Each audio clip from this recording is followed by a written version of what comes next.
दोस्तों, अरब की सरजमीन में एक ऐसी हस्ती गुजरी है जिसकी सखावत के किस्से आज भी दुनिया को हैरान करते हैं।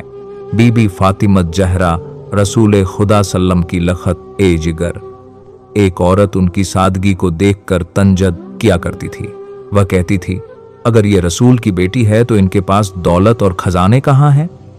लेकिन दोस्तों, जब उस औरत ने बीबी फातिमा के घर कदम रखा तो एक ऐसा मंजर उसकी आंखों के सामने आया जिसने उसकी सोच ही बदल डाली। एक ऐसा राज्य जो न सिर्फ उस औरत की जिंदगी बदल गया बल्कि आज भी ईमान वालों के दिलों को हिला देता है। आखिर वह क्या मंजर था? कौन सा खजाना बीबी फातिमा के कदमों तले था और फिर क्यों वह औरत रो रो कर मुसलमान हुई? आइए चलते हैं इस ईमान अफरोज वाकये की तरफ। अरब की सरजमीन में बीबी फातिमत जहरा की सखावत के चर्चे हर जुबान पर थे। हर खास आम उनके अखलाक, उनकी आज़ादी और उनकी सखावत के कसीदे पढ़ता था। लेकिन एक औरत थी जिसके दिल में शक और कीना भरा हुआ था। वह लोगों से कहने लगी, मैं नहीं मानती कि रसूलुल्लाह सल्लम की बेटी के पास कोई मौजज़ा या दौलत है। अगर वाकई ऐसा होता तो वह इतनी सादगी की जिंदगी क्यों गुजारती? यही तजस्सुस और जिद उसे एक दिन बीबी फातिमा के दरवाजे तक ले आया।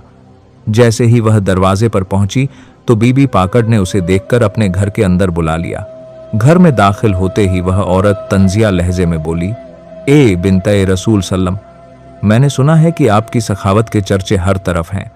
आज मैं भी चाहती हूं कि आप मुझे कुछ अता करें। बीबी फातिमत जहरा ने मुस्कुराकर नरमी से फरमाया, ए औरत, अल्लाह ने हर इंसान को वह अता किया जो उसके लिए बेहतर है। जो नेमतें तुझे सेहत, अकल और जिस्म की सूरत में मिली हैं, उनके मुकाबले में दुनिया की दौलत की कोई हैसियत नहीं। लेकिन वह औरत हंसते हुए बोली, मैं आपके फलसफे सुनने नहीं आई।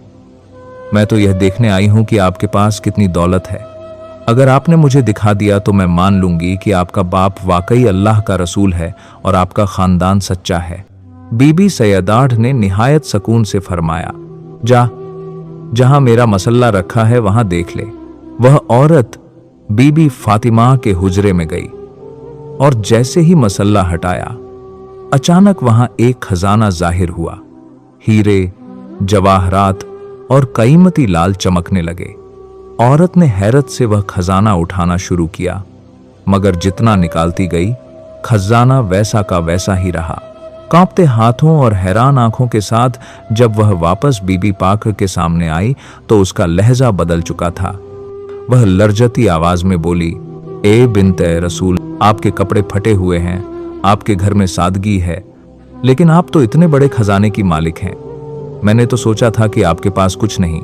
बीबी फातिमा ने तब फरमाया, ए औरत, अल्लाह ने दुनिया के सब खजाने हम अहल ए बैत के कदमों में रख दिए हैं, लेकिन उसकी मर्जी यह है कि हम सादगी इख्तियार करें ताकि कोई गरीब या मिस्कीन यह न समझे कि सादी जिंदगी इख्तियार करने में शर्मिंदगी है। याद रख, यह दुनिया की दौलत आखिरत में सख्त तरीन हिसाब का सबब बनेगी। यह सुनकर वह औरत कांप उठी, बीबी फातिमा के कदमों में गिर गई और रोते हुए कहने लगी, ए बिन्त ए रसूल सल्लल्लाहु अलैहि वसल्लम, मुझे माफ कर दीजिए। मैं गवाही देती हूं कि आपका बाप अल्लाह का रसूल है और आपका घर अल्लाह के सबसे करीब है। आज से मैं भी इस्लाम कबूल करती हूं। सलाम हो बीबी फातिमत जहरा की सखावत और उनके किरदार पर कि जिसे देखकर कुफ्फार भी इस्लाम के दामन में पनाह लेते थे।